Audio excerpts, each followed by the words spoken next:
Hey, what's up everybody? This is Ty from 10 Thumbs Pro. We did an easy shuffle last week, so today we're going to spice it up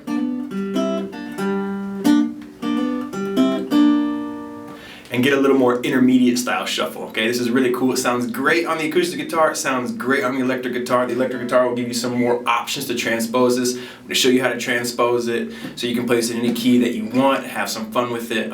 Keep in mind that all these concepts combine. That's why the blues is so cool, okay? So what do you need? If you're a Patreon, you have a PDF. It starts at $1 a month. You can print it out and follow along. But if you're not a Patreon, it's cool. All you need is your guitar, and spin, and brain. You got those three things. Follow me on in and let's break this lesson down right now. Let's do it.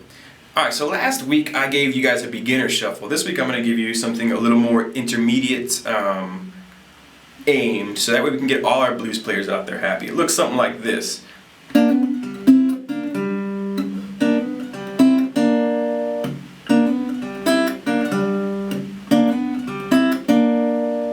Alright, that's the foundation of this groove, okay? So what I'm doing here is I am using my two fingers here are going to be in charge. My middle finger, my pointer finger, and my middle finger are going to be in charge of the B and the G string, alright? Jiminy Christmas. And my thumb is going to be in charge of the D string. Okay, so just if you see the D string being played, I'm using my thumb. And if you see either of these two strings, I'm plucking away with these two fingers, okay? So what I'm doing here now is on the first beat, I'm going to hammer into the major third. Alright, that ambiguity between major and minor is something that you could play with a lot in the blues because it's something that you can make some really cool and interesting things happen with, alright? And that's what we're doing here, we're hammering into it. Okay? And then I'm going down and I'm grabbing the 5th fret. This is in G, by the way, that's why there's a little G over the link, because I'm doing all this over at what would be the G harmony in the G blues. I'm going to get that ring finger on the 5th fret of the D string and then roll it over and lay it flat over the B and the G string. Okay? Down, down, down. I go right back to the 30 and the 3. And then I put my ring finger down again on the 5th fret of the D string. 1 and 2 and 3, 4. You could give it a slap there if you wanted, or you don't have to. Check it out. 1 and 2 and 3, 4. 1 and 2 and 3, 4. 1 and 2 and 3, 4. 1 and 2 and 3, 4. 1 and 2 and 3, 4. 1 and 2 and 3, 4. Alright, and a quick disclaimer, this is going to sound great on an electric guitar too, just so you know, alright? I would probably usually do this like a slow blues style in a blues trio band if I was comping or something like that and singing as well, okay?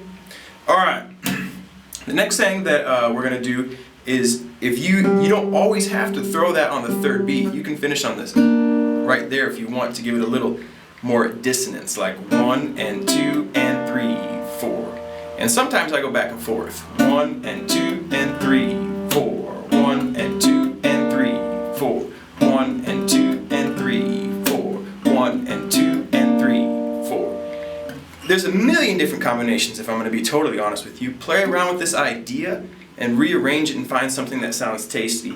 It doesn't sound, the only thing you have to be careful with is after you hammer on, it doesn't sound as good if you go right back to that double stop. Alright, everything else is pretty much fair game, okay?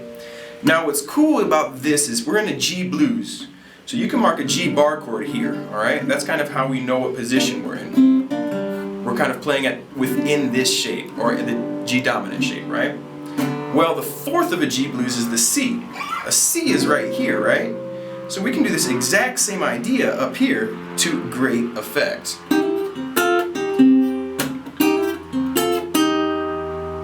Awesome, right? And we move it up 2 frets, tiki tiki, we got the D.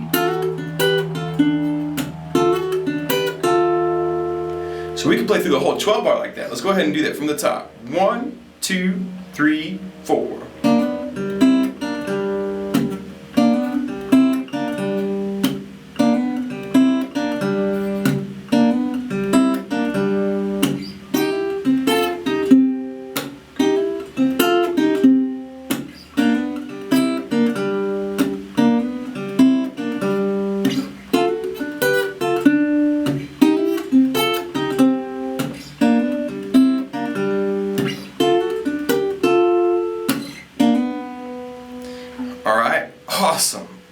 Awesome, awesome. Okay, another really cool thing too is while you're jamming, if you want to add licks and fills, you have the G minor pentatonic right here and the G blues scale just waiting to be attacked right within that double stop shape. Like,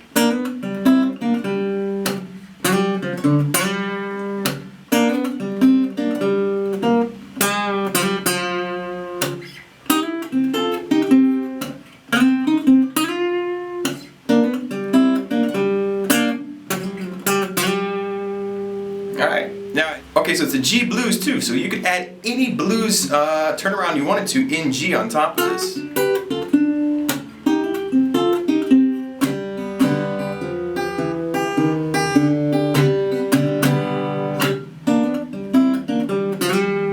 Alright, that's just an example. Any turnaround in the key of G will work. And remember, all these ideas are transposable. If I move this whole thing down 2 frets, all of a sudden now I'm doing the same thing in the key of F.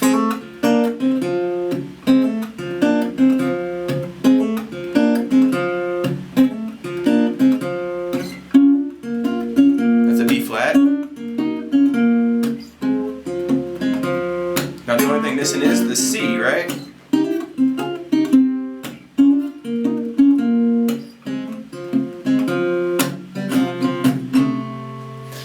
That also, I mean, with an electric guitar, this only goes to the 12th fret actually. It's a really small parlor guitar, but that's why I like to use it in this particular videos, because I can get everything in the screen pretty easily. But you got an electric guitar that goes way down, you can do this all over, okay? And that minor third to major third, this hammer-on is another concept that you can explore to a lot of depth as well. Alright, gentlemanspro.com. Take care everybody until next time. Rock and roll, keep on playing guitar, keep on having fun, keep on loving life.